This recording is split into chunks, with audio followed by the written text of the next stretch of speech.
Hey guys, we're here at, as you can tell, Toyota Arizona Proving Ground. I'm here with Mark. Mark, what is your title here? I am a senior engineering manager for vehicle dynamics, responsible for unibody vehicle dynamics, noise and vibration, durability, braking. So we're going to go on the Proving Ground here and kind of drive around, and you're going to show me the various ways that you test vehicles like this Sienna that we're in. That's exactly right. And then this Sienna was tested extensively on these proving grounds. So right now we are on the original south tangent of the oval track. This is a smooth road here. In the right lane we have some engineered surfaces replicating what you might find in the public roads, so that when we develop our vehicles in here, once they get in the hands of the public, they're already vetted. They're going to feel comfortable over a number of surfaces. How long is this straightaway? It's so long. Gosh, it's got to be at least a mile, huh, or more? It's close to 2 miles. Okay, yeah. I remember watching a video about this place, and apparently originally when this was built in the 90s, there was a 10-mile course here. This is part of the 10-mile course. Oh my gosh. Yep. So this is the south part of the 10-mile course. Then we cut the curves smaller to go 5.5 miles inside the original oval, and you'll have a chance to see the original track, which was here when I started. Yeah, you would think this is probably a great place for proving grounds because we're like an hour and a half outside of Phoenix. There's nothing here, so away from prying eyes, because I take it normally you test cars before they're sold. That's to the public. correct. Yeah? Yep, we have prototypes here.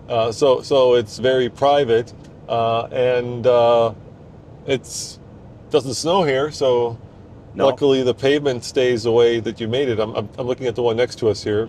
That's probably on purpose, right? Where it's all. Yeah, that was inspired by I-94 in Detroit. Oh, really? Yes. All those potholes? Oh, yes.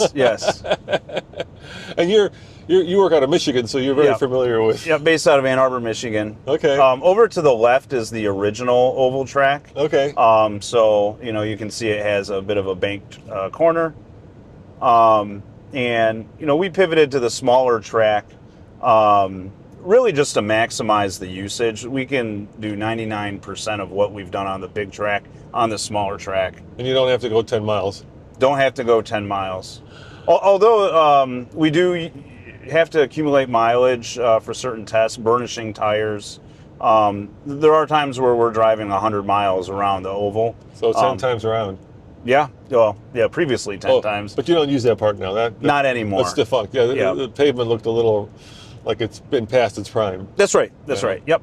So this is 5 miles. 5.5 miles. So this is not 10 times, but 20 times to put 100 miles on a car. Just about, yeah. Does that get boring? It can be. And are there speed limits here? There are. We tailor the speed limits a little bit based off of driver skill. We have a driver training program, and the higher certification you get, the higher speed you can do evaluation for. I would say generally 100 miles an hour is okay on the surface, which covers pretty any normal driving scenes on an American public road. Wind noise comes to mind. What do you test for? So obviously it's a noise, vibration, harshness. Yes. Kind of describes it, but what does that mean in the real world? Well, it means anything that you can hear inside the cabin. So you have noise from the tire. So you do road noise development. There's engine noise development, wind noise. Those are primarily the three noises a customer thinks of when they say my car's really quiet or my car's really noisy. With this vehicle particularly, we really targeted making the second and third row quiet so someone could have an easy conversation at a normal volume. So I could talk while facing the road, and people in the second and third row can hear me reasonably and speak back to me. So we have a lot of metrics that we follow and develop the vehicle according to it. Now, with the advent of electric cars, I think other forms of noise are more intrusive because you don't hear the powertrain, right? So that's right. Then wind noise becomes much more intrusive. Tire noise becomes much more intrusive. It can be. There's not as much what we call masking from the engine, and then there's also electronic components that can create higher frequency noises, and we develop all of it. Is it fun being out here? You liked it? Is this a good day to be out of the office when you're out here? Driving all day and getting paid for it is sometimes I feel a little guilty. It's fun. Well, it could be an Uber driver. I wouldn't feel guilty about that. That's true. That's true. But a day at a track is never a bad day. Beyond our own development vehicles, we do benchmark competitor vehicles. So we have a feeling of what's already in the market, what are trends, and it's fun to drive what our competitors are doing as well. We do take it seriously, and we learn a lot from those benchmarking drives. So now we're getting back on the point that we were at before. Yep. So we'll take a short. We're going to exit soon, but we'll go on the some of the textured surfaces just so you can feel. Okay. So what's this surface that we're going on? So we now? call this a choppy ride surface. Okay. And a lot of expansion joints. Yes, and the ridges of the concrete are meant to excite different frequency vibrations in your vehicle. So you may, we want to tune out any sort of shake that may occur. So if there's pieces of plastic that are rubbing on top of each other and you get that squeaking sound, this would bring it out. Actually, there's better surfaces for that. This is more for lower frequency, like you may have like a powertrain resonance matching a frame resonance if you're a truck. And so we, for example, so we use that surface to screen it. And this is a little higher frequency. That's crazy. I mean, when this was built, you have to go to the contractor and you say, I want a really bad road. Yeah, there is a lot that goes in to these surfaces. And we're going to see some more as we exit here and go on to Loop Road A. Okay. So this is also a noise and ride comfort surface. A number of different surfaces that instead of being engineered to match something in the public, they're more engineered to excite certain frequencies so that we can objectively develop our vehicle. All right, so what's the surface that we're on now? So right now is a smooth surface. We can use this for coast down. In a pinch, we could use this for wind noise. So we're not getting much input from the road here. But we'll on the left, there's some ride comfort surfaces. Again, each meant to excite different frequencies so that you may feel vibration more in your steering wheel or in the floor or through your seat or even your abdomen. You can feel some vibrations. And they also excite certain noise levels. This right here that we're about to drive on is a coarse chip seal. Yeah, I was wondering about chip seal. Yep, this excites a lower frequency road noise. So it's a standard measurement in Toyota. We have correlation with tracks at other test facilities that Toyota runs so that we can test a vehicle here, compare it to vehicles globally. Well, now when you're running these, do you have sensors in the car absolutely. that give you, firm data as opposed to kind of just feel or your experience? Yeah, absolutely. We take noise measurements. We have accelerometers on the wheel, knuckle, suspension, body, whatever we're trying to measure, we can measure here.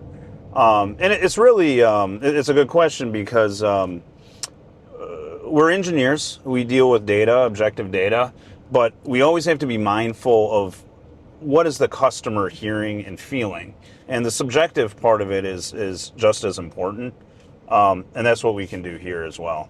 What, in the 20 years you've been doing this, what's the hardest form of noise, NVH, right? Noise vibration. Yeah. That's the hardest to, take out of the car. The one that, is the trickiest. Is there this kind of road surface that is the hardest to figure out? That's a good question. It really depends on the vehicle and what components make that vehicle. For instance, we're driving the Sienna, and all the Siennas we make are a hybrid L4 hybrid vehicle. The fuel economy is very important for this platform. This vehicle gets the best fuel economy of its segment, but a 4-cylinder engine. It doesn't sound like a V8. It doesn't sound Sure. like a V6. Yep. So, we have challenges trying to make the sound suitable for the customer, also while acknowledging that we need to keep mindful of fuel economy and other performances as well. Do you also test the difference between, say, front-wheel drive, rear-wheel drive, and all-wheel drive? Is that something you can do out here? Yeah, absolutely. Yep. So I suspect the only thing you don't have out here is ice and snow. We don't. We do rent winter test facilities in Michigan. Okay. We're heading close to the winter season now. Maybe an early start. We're doing that planning as we speak. Okay. So where are we heading next? What's the next one? This is our special surfaces. Okay. So this is, you mentioned about buzz, squeak, and rattle, or we call it UIN, unidentified interior noise. These surfaces will excite those noises. Oh man, those drive me crazy. What's yes. it called? Unidentified? Interior noise. So UIN. UIN. I'm gonna hit my wife with that next time. Yeah, if you feel some trim rattling. Well, that could drive you crazy, right? When you're driving somewhere and there's like, let's say it's an intermittent, like some kind of UIN, and you can't quite pinpoint it because it's kind of, hard to determine where exactly it's coming from. That is crazy. It is, and it takes a special mindset of an engineer to really identify it. We're gonna wait here just because I want to drive on the surfaces. Looks like they're looking to take some pictures. Maybe what I'll do is before we drive through the surfaces, I'll point out what we're looking at here. Yep. These yellow curbs are exactly what they are. They're curbs. They're meant to represent parking lot curbs. We do develop vehicles for kind of what we call special conditions that maybe you're not experiencing every day, but we want to make sure if you do drive over one of those curbs, your vehicle will not be damaged. How about like if you curb a wheel? Is that something that you test for as well, or is it mainly just to make sure that if you do hit one of these curbs, that the suspension and the parts that hold the wheel to the chassis are strong enough to take the impact? It's all related. All related. Any sort of impact like that creates a lot of unusual displacement and things. We don't want things to contact other things and they aren't supposed to. Right, and here's a little bit of a. What is that for? The little hill next to the windsock. So what I learned this yesterday. Uh-huh. This was meant to replicate a San Francisco driveway. Okay. So it's got a steep elevation and a curb. So when you're driving over that impact at such a strange pitch of your vehicle, it can excite certain deformations that you don't get just from a straight drive. So for all you Californians who live in San Francisco, Toyota's got your back. We got you back in San Francisco, Texas, Michigan, wherever. Okay. Wherever. Really, one of the items that I take pride on working for Toyota is we have a global development team. Many of our products are developed in Japan. Some are in the U.S. But any vehicle that we sell in the U.S., our organization here vets and makes sure that they're acceptable for the U.S. market. And we have a U.S. We are customers ourselves. We know the surface as well. I can't let that go. What do you drive? Right here. You drive got the Sienna? Yeah, Really? yeah. My second. Okay, all right. I think isn't 2026 the first year they all gone hybrid now? They're all right. You can only get it, or is it? No, it was previously hybrid as well. Yeah, Okay. this it's the same model. Yeah. Man, 20. I call it 2020. I want to say 2020. I call it the Woodster. I know it's the Woodman, but I heard those are hard to get. The off-roady ones. Yeah. All right. So where are we heading off? This is our Belgian block. So this surface will excite some of those UIN noises. So we use this surface. To the left is a sign surface. You can be in phase left to right or out of phase, and that can excite the vehicle differently than this random cobblestone. As we turn around here, I like the twist surface here. So we have alternating basically speed bumps, and it's meant to excite a twist input to your body. So on a unibody vehicle that my team works on, tend to be very rigid vehicles. This kind of twist can deform the body in ways that we need to take care of to make sure we don't get that. We do a lot of off-roading, and those are like upside-down elephant steps. So instead of it does the same thing, right? Instead of being into the ground, they're above the ground. And what was the surface that had the rope on it? What was that for? Just a rope road, just another type of input. And then here's the helipad, I take it. It is a helipad. We have, fortunately, we have never had to use it, but we are somewhat remote. So we're driving vehicles, prototype vehicles, high speed. We have to be prepared if, any emergency happens and have quick response. Sure. We also have 24/7 EMS and fire support on at property? the facility. Yeah. Wow. Yeah. Yeah, I suppose when you're doing testing, it can be somewhat dangerous, so you could have accidents. That makes a lot of sense. So where to next?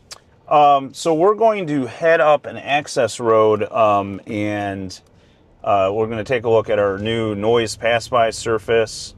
We have a new north tangent loop, and also a dirt track. And you're saying you benchmark competitors. Speaking of which, there are a bunch of Lucids sitting over here, the Gravity and the Air. Yes, so we actually have other OEM partners that use this facility. We rent to them, so Lucid's on the left there. Okay. Rivian is in the tents over there. Oh, I see. So the other manufacturers use this as well. Absolutely. So we're open for business to use these surfaces. Do you ever like mingle with the other engineers and kind of share stories? A little bit. It must be kind of fun. Yes. Yep. Definitely some water cooler talk with the other engineers. Yeah. Okay. And now where'd you say we're heading to next? What's the surface? So the next step will be our surface will be our noise pass-by surface. Okay. And we use that surface to measure exterior noise from the vehicle. So there are many government regulations that we need to certify our vehicles to meet. That could be acceleration noise, that could be coasting noise. Also with electrification and hybrid vehicles, we have minimum noise requirements for pedestrian alert speakers we have. So we can test all those noises and in some cases self-certify on this track. Gotcha. So if you're, let's say, it used to be called the Prime, the Prius, now it's no longer called the Prime, but it's got up to about 50 miles of electric range. Sure. And so when it's running all electric, it has to make a sound to basically warn pedestrians that it's coming. That's right. And so you can test. People with hard of hearing should be able to, or I'm sorry, blind pedestrians. And you can test that sound here. That's interesting. Yeah. So it's not just about what you're hearing in the vehicle, it's what people are hearing outside of the vehicle as well. Yeah, and where it gets really messy is what you're hearing outside the vehicle, you might not want to hear it inside the vehicle. Oh, sure. So we do take care of making sure our sound insulation is suitable as well. So I was at another test facility for another manufacturer. I don't want to name, but we were driving one of the early production vehicles, and there was a lot of wind noise in the pillars here. Sure. In the A pillars. Very common. The vehicle wasn't being done developed, but I was kind of curious, when you hear that, do you then go back to the engineers that are developing the vehicle and you say to them, hey guys, there's a lot of A pillar noise, and do they actually then work on it to mitigate that? Oh, absolutely. So we, for wind noise, we have very strict design guidelines on how the body or how the trim needs to be or ceiling needs to be designed to mitigate that noise. Certainly there are unique cases where, maybe we need a designer to come out and drive, and so we do that. Really? So you take the designer and be like, hey dude, it looks cool, but man, listen to this. That's right. Yeah. That's right. But it's constructive. Yeah. We really encourage all our engineers to drive vehicles, even if they're not in a dynamics role like I get the opportunity to be in, because whether you're working on design or sitting in a computer or doing marketing, like our customers are driving these vehicles, so we really need to be tuned into what our customers are feeling. Go ahead. So now this is the one where you test for The noise pass by. Okay. So this is one of the newer surfaces we've had here. It was built in the past few years. We have a garage to the right here, exclusively for this track. We can do retrofits. And then the pad up in front, I'll get a little closer. When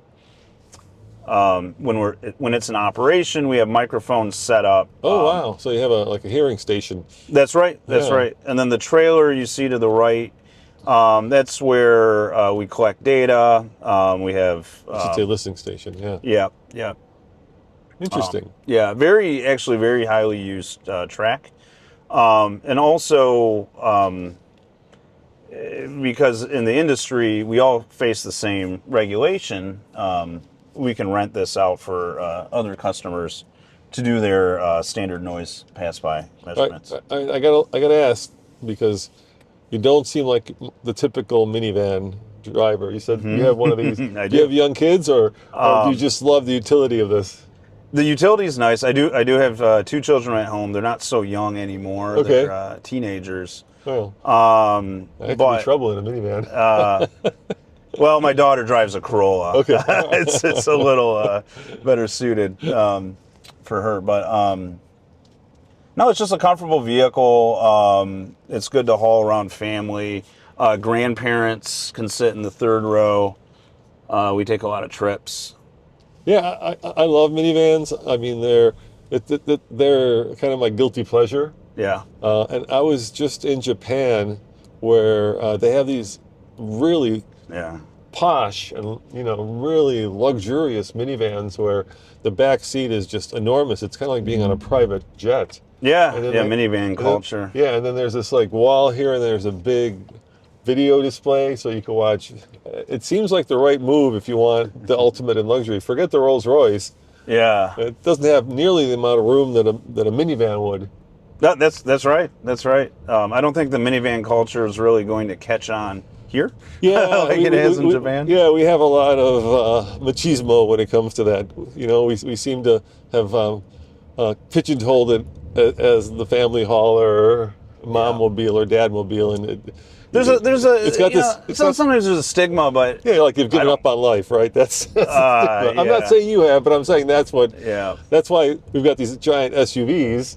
You got it. The Sequoia. So if you need to haul a lot of people and you don't want to, be doing it in the smart way, you could do it in the cool way, I guess. Yeah, you can have a Grand Highlander if you want to do that too. All right. So what's this next bit of pavement? So this is formerly the north straight of the oval. We've repurposed it to be. This looks like a high-speed oval. Like cars would have gone really quickly here. That's exactly what it was at one point in time, right? Yep. Now this area here, the new paved, is now repurposed as a kind of a coast down road, so we can take coast down measurements. What's coast down mean? Basically, when your vehicle is Florida didn't go up there. How long it takes for your vehicle to slow down. There's part of me that just wants to go up there full throttle up on the thing there. So this was built in the 90s. So this was where potentially the Mark IV Supra could have been tested. Could be. Yeah. I don't know. LFA maybe at one point. There you go. Look at you go. Right. Yeah. That's fun. Yes. Thanks for doing that. You get going fast enough, you don't even need to touch the steering wheel. It just goes around the turn. Yeah. But I'm surprised at how quickly that pavement has deteriorated, right? You'd think here in Arizona, with no snow and no expansion, that freeze-thaw cycle doesn't happen. But yeah, look how quickly that's gone. Yeah. Well, it's over 30 years old. Yeah. And really we sought to repurpose the track to have a smooth road, a paved, new construction, and we just thought it was more efficient to convert this to a straight. This keeps a lot of traffic off the oval, and then we have a smaller oval. So this was dedicated by Akio Toyoda's father, right? this proving grounds. I saw a picture. So it was his dad, I think, who dedicated this one. This was done in the 90s. I think. And I don't know that's his what it name. was. Yeah. Yeah. But yeah. imagine like that's you, and then the engineers come and say, "Yeah, we need a 10-mile paved stretch of pavement." Yeah. Imagine how much that must have cost. I can't imagine. Yeah. I can't imagine. Yeah, yeah. 10 miles of paved road in the middle of nowhere. It's going to be a little expensive. But this area was not nearly as developed as is now 30 years ago. Sure. Every year we come out here, we find there's a new hotel just a mile closer. Yeah, one day Toyota's gonna be sitting on some prime Walmart real estate. Yeah, that's right. But you still feel when you're out testing in the middle of the night, which Oh, you do we've night done. testing too? Oh, my God. absolutely. That's so cool. It feels like you're in the middle of nowhere. The stars are brighter. Wildlife. Why do you test at night? Is that for headlights, or is that for actually? Does the sound quality change at night? So in my world, Yeah. when we do have prototype development and we need to check wind noise, well, they're confidential vehicles, so they need to be masked. Oh, so you really want to be sneaky? Well, we have to unmask them to really hear like that A-pillar noise you're talking about. That makes sense. Yeah. But we don't want to do it in the daylight, not even in this facility here. Yeah. Somebody might be flying a drone. You never know. I guess. You never know. Yeah. I will admit I've spent some all-nighters here. So we do what we call prototype hunting, but we do it when we don't do it on private land. So I know there was a whole ecosystem developed with spy photographers where they would have long lenses.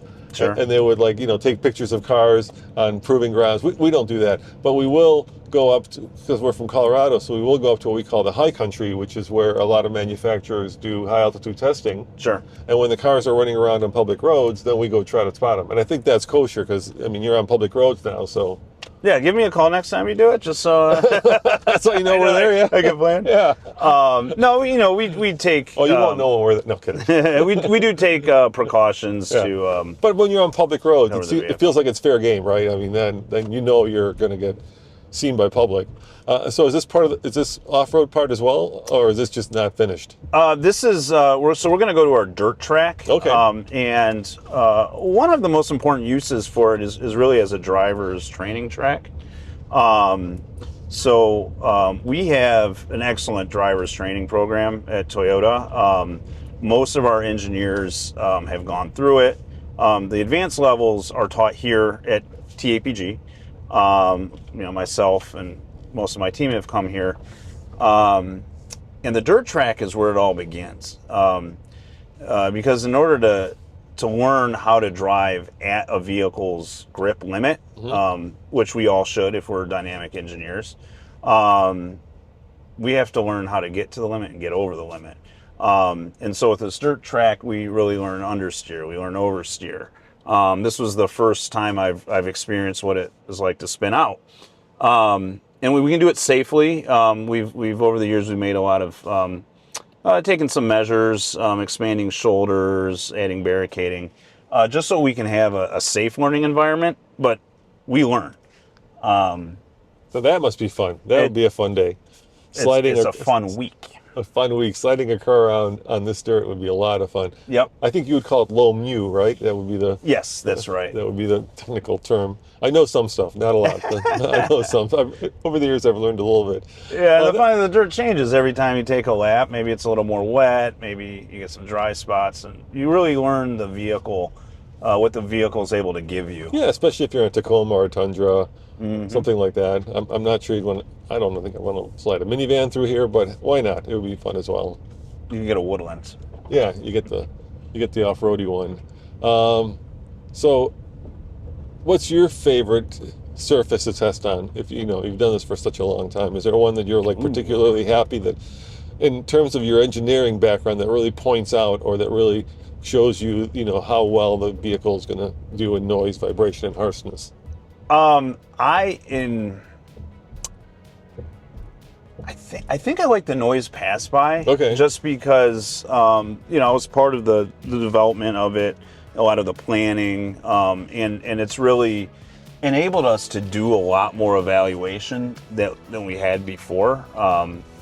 And so that's why that's special to me. Mark, thank you very much for giving us this tour of, the behind the scenes testing that you guys do. It's fascinating. I'm actually really happy that I got to do this. I hope our viewers enjoyed it, because it shows just to what extent you guys go through to make sure that the final product meets, a set of standards that people are used to when they buy a Toyota. Yeah, absolutely. And it's a pleasure to drive and really talk through it. It's, sometimes it feels like it's a day of work, but it's fun. Yeah. I think both you and I have really fun jobs. We do. We're really lucky. They pay us to drive vehicles. Exactly. Yeah. I'm okay with that. And nobody rates us. Well, guys, thanks for watching. As always, check out alltfl.com for more news, views, and real world reviews. We'll see you next time. Ciao.